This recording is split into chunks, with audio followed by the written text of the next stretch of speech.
Egmin Keldar stood at the edge of the devastated forest, the scent of smoke and charred wood filling his nostrils. His piercing blue eyes scanned the tired faces of the 40 survivors who had managed to escape the attack of the Wanderer in the forest. Fermon Aldar with his broad shoulders slumped in exhaustion, Ilaila Theron's golden hair hanging limply over her bright green eyes, and Livorni Jern, the 10-year-old boy whose once curious ice-blue eyes now appeared clouded by fear.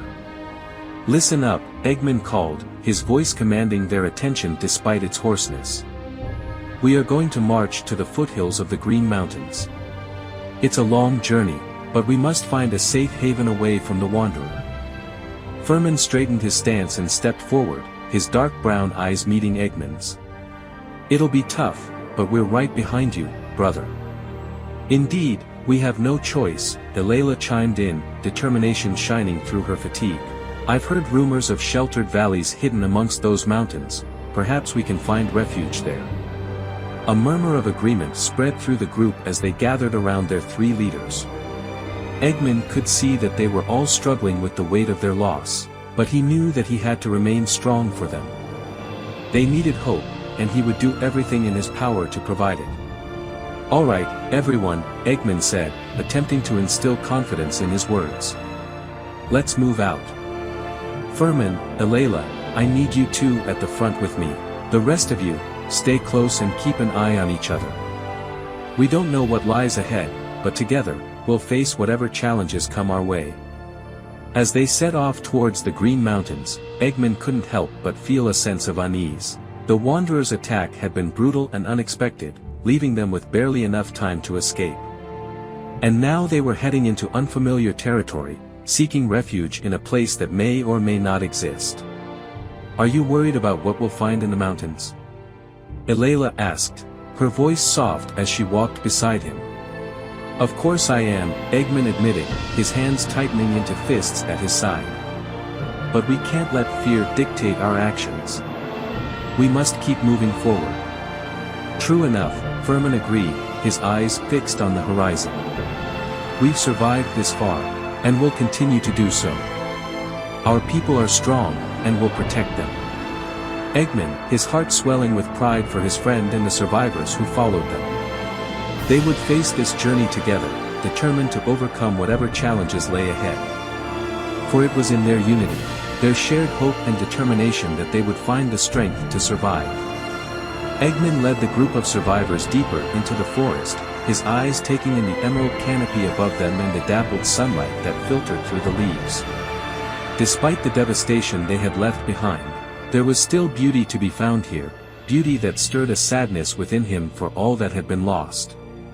"Such a shame," murmured Livorni, echoing Egmin's thoughts. "I've never seen a place so enchanting." "Nor I," agreed Fermon, his gaze drifting across the lush foliage. "It's a stark contrast to the horrors we've faced."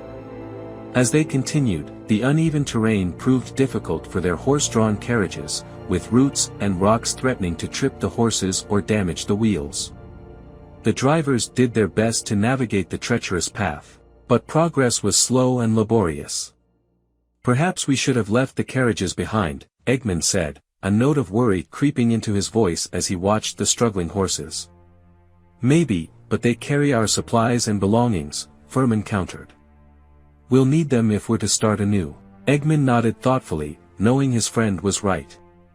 Their survival depended on more than just reaching a safe haven, they needed the means to rebuild. Just then, Ilaila and her watch group returned from ahead, their faces alight with excitement. "You won't believe what we found," she exclaimed, her breathless words stirring hope within the weary travelers. "Tell us," Egmin urged, his heart racing. "Behind the mountain lies a great white city," Ilaila revealed, her eyes sparkling with wonder. "A place that looks like it could be our salvation." "Truly?" Fermon asked, disbelief and hope warring within him. Ilaila nodded emphatically. "I've never seen anything like it. It's as if the city was carved from the very bones of the mountain. Could it be a miracle?" Livorni wondered aloud, his brow furrowed in skepticism. "Perhaps," Egmin mused, "but we won't know unless we investigate. And right now, it's the only lead we have."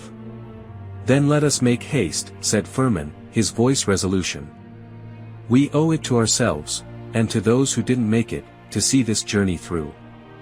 Egmin, watching as determination flared anew in the eyes of their group. With renewed purpose, they pressed on, each step bringing them closer to the mysterious white city and the promise of safety it held.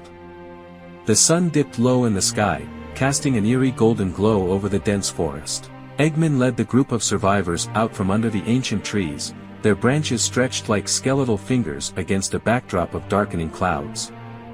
The mountain loomed ahead, its rugged slopes promising both danger and hope.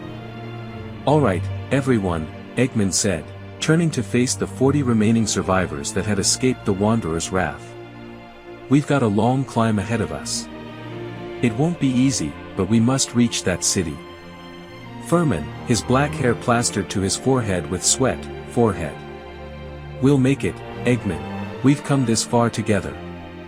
Indeed we have, Egmin agreed, a wry smile tugging at his lips. He couldn't help but marvel at how these people, once strangers, had become a makeshift family united by a common purpose, survival.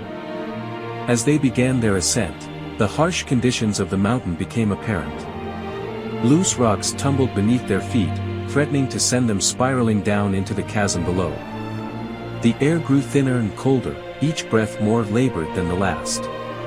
Gusts of wind whipped at their faces, stinging their exposed skin and making it difficult to speak. Keep moving, shouted Livorni, her voice barely audible above the howling wind. We can't stop now. Gods, it's freezing. Ilaila muttered, her teeth chattering as she pulled her cloak tighter around her slender frame. Egmin scanned the faces of the survivors, taking note of their physical condition. Some were battered and bruised, while others bore the invisible scars of war etched deep within their haunted eyes. They were weary, yes, but they were also determined. Surviving the Wanderer's attack had shown them the true depth of their strength. Stay together.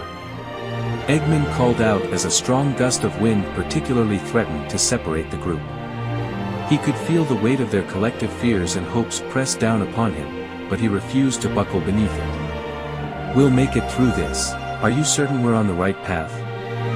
Fermon asked, his voice strained as they continued their climb. Egmin hesitated, realizing the truth, he wasn't certain. But as he looked into the eyes of who had entrusted their lives to him, he knew that uncertainty was not an option. Yes, he said firmly, squaring his shoulders. I believe in us. We've faced worse than this. Fermon agreed, drawing strength from Egmin's unwavering conviction. Together, then. We'll see this journey through to its end. The mountain loomed ever larger as they climbed, dwarfing them with its cold indifference.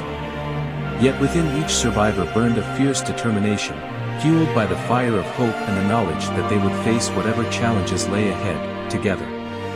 Egmin Keldar's piercing blue eyes surveyed the treacherous terrain, a stark contrast to the lush forest they left behind. The sting of icy wind nipped at his cheeks as he trudged forward, leading the group of survivors through the unforgiving mountain pass. Almost there, shouted Livorni Jern, her face flushed from exertion and cold. We're so close. Keep pushing, everyone, added Ilaila Tharen, her voice barely audible above the howling wind. She turned to Egmin with a determined glint in her eyes. The river valley is just beyond this ridge. Egmin said, his gaze never leaving the path ahead. As they climbed, he couldn't help but marvel at the resilience of his fellow survivors. Despite their exhaustion, each step was taken with purpose, driven by an unwavering will to survive. Careful now, Fermon Aldar warned as they navigated a particularly narrow ledge, his breath visible in the frigid air. One wrong step, and it's a long way down. Thank you, Fermon, Egmin replied quietly, his heart pounding in his chest. He glanced over the precipice, momentarily overwhelmed by the vertigo-inducing drop. His mind raced, grappling with the gravity of their situation. If we don't make it to the river valley, we won't survive. We have no choice but to press on, star. Look, cried Ilaila, pointing towards the horizon. There it is.